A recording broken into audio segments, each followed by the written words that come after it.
Hey guys, welcome back to my channel, and today we're going to be talking about how I find inspiration for Lego MOOCs or projects in general. One of the things that I look for when I'm finding inspiration for projects or Lego MOOCs is I go to certain things that I know that will help me. So one of the things that I use a lot is Pinterest. So here is my Pinterest board on my iPad, and as you can see I have loads of different selections and loads of different groups that I basically get images and photos and put them into these groups and stuff, and then it's easier to find them.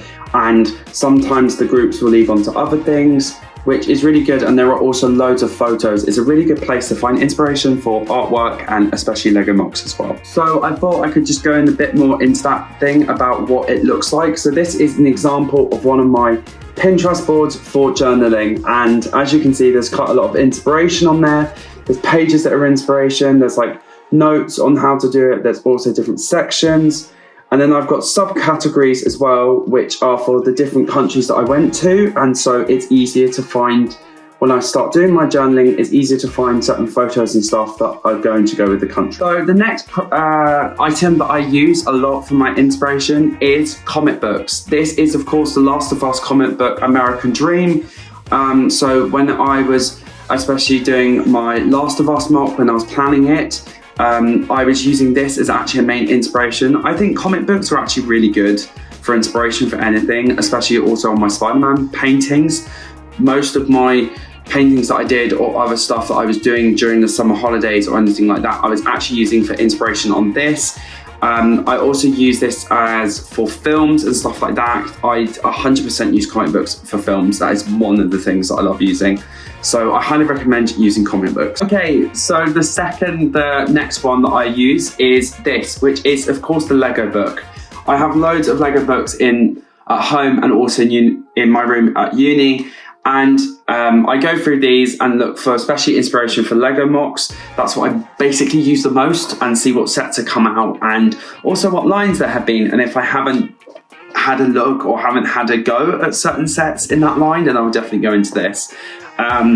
And I will draw out plans and stuff, which is a whole nother video, but we'll get to that soon. So just to finish off, I thought I could go back and quickly talk about sketchbooks and doing paintings off them. So here is actually a sketchbook page, and this is of the south of France when I went, I think it was last summer, and I did some of these paintings which I actually really enjoyed. So we have this one, which is like the rocks, and then we have these two, which are like the castle and the flag where our friends live, and I was doing quite a lot of paintings from there. Some of the paintings I actually really enjoy in here because of these are the things that I was looking at the time, and sometimes they really inspire certain aspects of my paintings. I don't know if I could find one I would probably do again actually. Yeah, I would probably go back to this because I really like this as a setup and as a page, and also it was just watercolour and wax, which I think is really cool. Okay, so the last thing that I use is of course films. Now I don't actually have a film on me, but I do have these magazines, which is the Total Film magazines. These are brilliant. This is actually for the Birds of Prey edition. I was using actually a lot of them for when Spider-Man No Way Home was coming out, and especially when I was doing films. I was like going into films and finding inspiration for like music videos and stuff like that. So especially the superhero music video, which we did with Innis Ray, it was very inspired by Spider-Man comics and Spider-Man films, and then also other music videos. So I highly recommend doing that. It's also you're checking out your opposition as well, if you're into the film stuff. And then also for MOOCs and paintings, you can also paint this as a cool thing, which I've never actually thought about, which is brilliant. So I highly recommend using this. So I hope you did enjoy this video. I hope you found it very useful, just to find out a bit of where I find my inspiration for all of the projects that I do. If you did like this, press the subscribe button, comment down below and tell me other ways that you find your inspiration. And also I will do another video on like planning shoots and everything else, which I 100% want to do, as I'm doing that.